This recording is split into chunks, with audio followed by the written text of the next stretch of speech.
Чи цікавить нас свій родовід? Не завжди. А от вихідці з Рогатина створили спеціальну дослідницьку групу родоводу рогатинських євреїв. Минулого тижня у районній центральній бібліотеці ми зустрілись з дослідницькою групою родоводу рогатинських євреїв.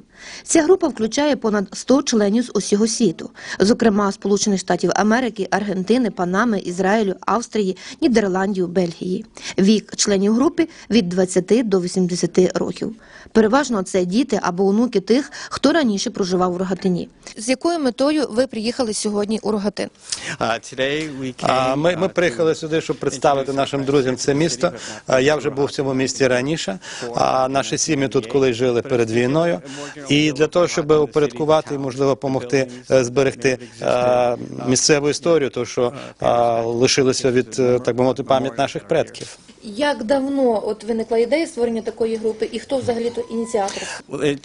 Така ідея виникла одного разу на єврейській конференції з генеалогії в місті Чикаго. Ми зібралися тоді докупи і після цього вирішили збирати всю інформацію, яка стосується як наших родоводів, так і фактично історичної матеріали, що стосується Рогатина і околиць. Тобто, якщо казати про дату, це було літо 2008 року. З історії відомо, що у Рогатинському гетто загинуло тисячі євреїв 43-го року. Якову Глацеру вдалося вижити під час того Голокосту. У 44-му році, після приходу радянських військ, він уже воював в армії, а після закінчення війни виїхав в Америку. Ще за життя у 98-му році він побував в Рогатині. Нині у місто, де виріс батько, приїхав його син Мітчелл, юрист та професійний фотограф з Каліфорнії. З ним Джей та Дорі Гляцер, які вперше у Рогатині. Марла Роше Осборн разом з чоловіком – одні з активістів групи. Їм вдалося розшукати в архівах США топографічну карту Рогатина 44-го року. Видно, туди вона потрапила з іншими трофейними німецькими документами після війни.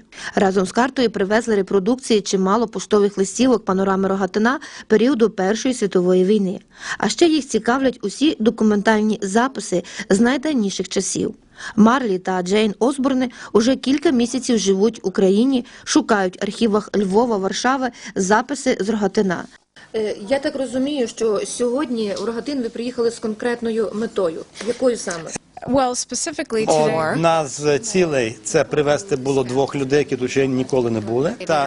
Ми познайомилися з паном Горобцем і паном Кліщем у цьому місті, і ми збагнули, що в Рогатині полишалося дуже багато могильних плит зі старого єврейського цвинтара. І наша мета їх зібрати і, можливо, поновити, якось поставити назад на цвинтар, де б вони мали бути. Під час Другої світової війни нацисти познімали багато могильних плит з єврейського цвинтару і вживали як будівельні матеріали, тобто вони можуть бути по цілій місці. Ми теж хочемо з цих фотографій зробити знімки, розшифрувати записи, визначити, хто там був похований, імена, тобто конкретних людей.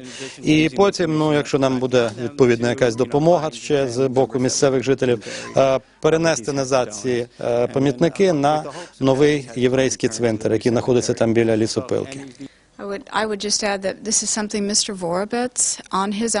Тобто, якби це не був пан Горобець, ми б нічого тут не змогли взагалі зробити. Останні 12 років він фактично збирав оцю всю історичну спадщину, збирав дані про єврейських мешканців Рогатина, тобто без нього ця поїздка і цей проект був би абсолютно неможливим. Ми так само маємо підтримку міського голови міста Рогатина, який нас прийняв і який показав, що він нас підтримує всіляко. І з свого боку теж буде спонукати місцевих жителів повертати оці могильні плити на цвинтар, де вони мають бути. Закінчити сюжет хочу ремаркою.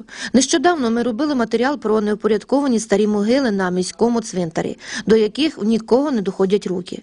Про неупорядковані окремі сільські кладовища. Проте до нас регулярно навідуються турки, австрійці, євреї щодо порядкування місць поховання своїх співгромадян. І ось черговий приїзд. Крім того, ця група активно вивчає свій родовід. Вони тратять час, кошти на це, щоб лише знати все про себе і своїх пращурів.